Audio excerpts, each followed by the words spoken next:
3 months ago, the United States shut it down right before Vladimir Putin launched his full-scale invasion. But now the American flag is flying again over the building, and American diplomats have returned to the Ukrainian capital as the war continues to rage. Secretary of State Tony Blinken says Ukraine's defenders made it possible by repelling the invaders. Meantime, Finland and Sweden have now officially applied to join the NATO alliance in a significant and embarrassing blow to Vladimir Putin. Finland shares an 800-mile border with Russia, and both countries have solid militaries. Vladimir Putin claimed he invaded Ukraine because NATO was getting too big and too strong in his backyard. Well, that just backfired spectacularly. And in Kyiv, the first war crimes trial of a Russian soldier has ended with a guilty plea.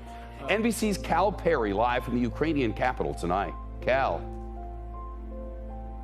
Shep, that 22-year-old sergeant pleading guilty to murder charges that he murdered a 62-year-old man who was unarmed 4 days into the invasion. Now, even though that trial today is semi-wrapping up because of that plea, we will hear testimony tomorrow from one of his comrades, from another Russian soldier who will serve as an eyewitness, laying out eyewitness testimony against that 22-year-old sergeant. It is a way, we're told, for the family to hopefully find some closure in that case. Now to the city of Mariupol, where, of course, the eyes of a nation have been fixed on that steel plant.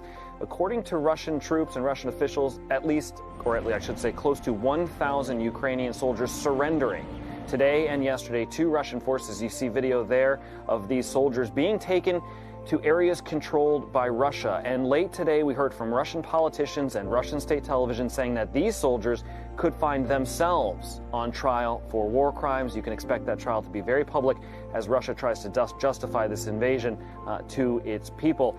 In Kharkiv, we continue to see gains, Shep, being made by the Ukrainian military as they push Russian forces back to the border. That in the northern part of the country, you see their artillery fire being rained down and mortar fire by Ukrainian forces on to Russian front lines. We understand that a number of Russian units have pulled back to the border. And rounding out with that diplomatic news, Shep, as you said, Finland and Sweden making it official today, they will apply for NATO membership. NATO member Turkey saying that they could hold it up, as they say that Sweden is giving too much support to Kurdish militants, the PKK. As Turkey puts it, though, there is some optimism amongst NATO officials that that approval will eventually go through.